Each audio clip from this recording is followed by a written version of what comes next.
उपलब्धि और आलोचना एक दूसरे के मित्र हैं। आलोचना बढ़ेगी तो उपलब्धि भी बढ़ेगी, उपलब्धि बढ़ेगी तो आलोचना भी बढ़ेगी। दोनों एक दूसरे के समकक्ष हैं, पूरक हैं।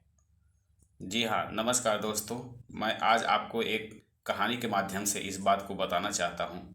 एक बार की बात है, एक मूर्तिकार के परिवार में बाप और बेटा दोनों लोग मूर्ति बनाते थे। एक समय ऐसा आता है कि दोनों में किसी बात को लेकर के थोड़ा सा झगड़ा हो जाता है और बेटा उनसे अलग हो जाता है, अपना बिजनेस अलग कर लेता है।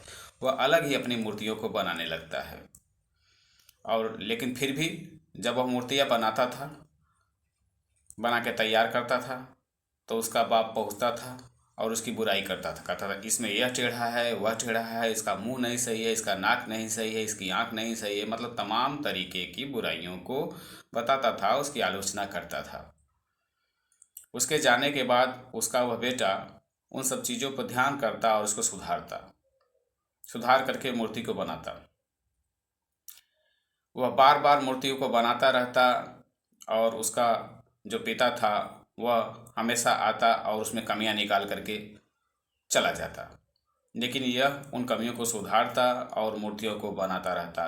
परिणाम यह निकला कि बेटे की मूर्तियाँ जो थी वो ज़्यादा बिकने लगी, बहुत बिकती थी। लेकिन फिर भी उसका बाप आता और फिर भी कमियां निकालता रहता। बेटा परेशान था कि मैं इतनी अच्छी मूर्तियां बनाता हूँ, सबसे अधिक मेरी मूर्तियां बिकती है, फिर भी यह मेरा बाप मेरे में आकर के रोज़ कमी निकालता है। समय बीतता गया। एक दिन उसको बहुत गुस्सा आया और उसने अपने पिताजी से पूछा कि आप मेरे काम में रोज़ कमियां क्यों निकालते हैं?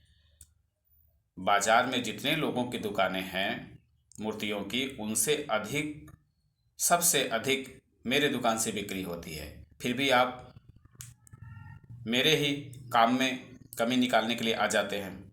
तो उसने के पिता ने कहा कि बेटा ठीक है, आज से मैं तुम्हारे काम में कमी नहीं निकालने के लिए आऊँगा। और दूसरे दिन से उसका जो पिता था वह वहाँ पे आना बंद कर दिया। नतीजा निकला, कुछ दिनों तक तो वह मूर्तियों को बनाता रहा, लेकिन बाद में फिर धीरे धीरे उसने उसकी बारीकियों पर ध्यान देना कम कर दिया और नतीजा निकला कि मूर्तियों की सुंदरता में कमी आने लगी और फिर धीरे धीरे उसकी बिक्री भी कम होने लगी। कुछ दिनों के बाद उसका पिता वहाँ पे पहुँचता है और पूछता है कि क्या हाल है? कहा कि अब तो मूर्ति का धंधा ही नहीं हो रहा है।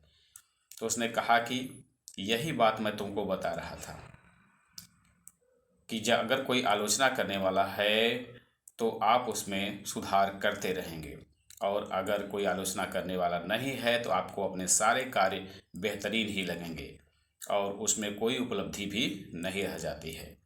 तो इस कहानी से हमको यही सीख मिलती है कि हमारे उपलब्धियों पर अगर कोई आलोचना करने वाला भी है तो हमको उसका धन्यवाद करना चाहिए।